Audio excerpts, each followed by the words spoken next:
Dear fellow listeners and viewers, today I would like to take the privilege to share with you this suicide note my brother left behind just before he ended up die by suicide.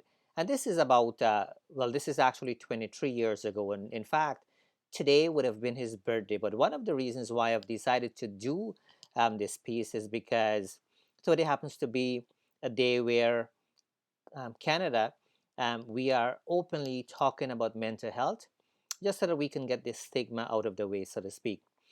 And so, just before my brother, this is 23 years ago, as I mentioned, just before he took his own life, the bottom line is he took his own life. And professionally in social work, we try to use the right term and so on. So we will say things like, he or she died by suicide. For most of you have heard the term, he or she committed suicide and so on. Whatever term you want to use, that is fine. But I will be, for the sake of professionalism, I will be using die by suicide. So 22 years ago, my brother died by suicide here in Canada. But before he did that, he did two things. One, he wrote a letter for us, the family, and he wrote another letter for his workplace. And the one to his workplace, he stated inside that in the letter that he works with a bunch of wonderful people, but he is very sorry he's unable to continue on. And for us, the family, he wrote us a long letter. I wouldn't read everything from top to bottom, but I will definitely read two paragraphs. And in one paragraph, he says, this is his own handwriting, and this paper is 23 years old, by the way. He says that how many friends and their friendship do we enjoy when we are rich and happy, but in moments of pain and suffering, no one is in sight. Every friend has his selfish motive. Really, in the world, there is no true friend. So that was one of his many paragraphs that he wrote. And another one piece I would like to share with you as well. He says that remember, in the world, religion is most important. When everyone else leaves you, only your relationship with God will bring the happiness you sow.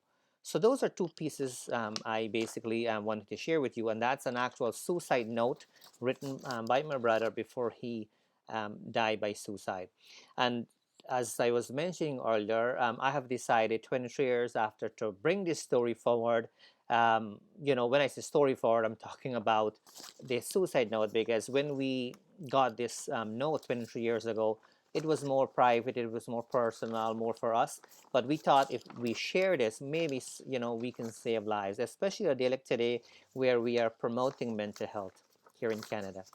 And so the one that I really take very, very seriously. I mean, I take the whole thing seriously. Of course, the relationship with God and so on, but the everyday piece, the piece that he says, how many friends and the relationship do we enjoy when we are rich and happy, right? Think about that. When you have money and all of that, you have lots of friends. There's no question about that.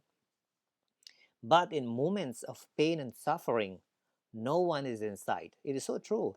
If you are suffering, if you don't have money, if you are behind in your life and so on, nobody will want to be with you. And that's what he's saying. He says that every friend has a selfish motive, really, in the world. There's no true friend. So you are the judge, by the way.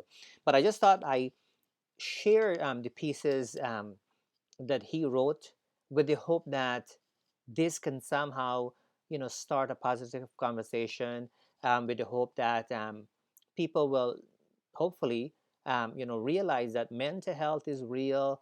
You don't have to be in a specific profession. Every single person has some sort of mental health challenges. Everybody's responsible to make sure we tighten that up a little bit, and us as well too, we are responsible in a sense to help people around us to make sure that things are not falling through the cracks, and we can use resources that we have available to kind of help people to kind of um, you know um, really remove the stigma and kind of make life a little bit better, because life can be challenging, especially during this pandemic time.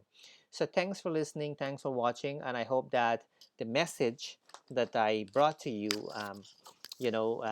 is somewhat inspiring. As I mentioned, it took us 23 years before we decide to go public with this information. But I realized that keeping it in a closet wouldn't do anything. So thanks for listening. Thanks for watching. My name is Narayan Sukhram. Wish you a great today and even a better tomorrow. I'll talk to you soon.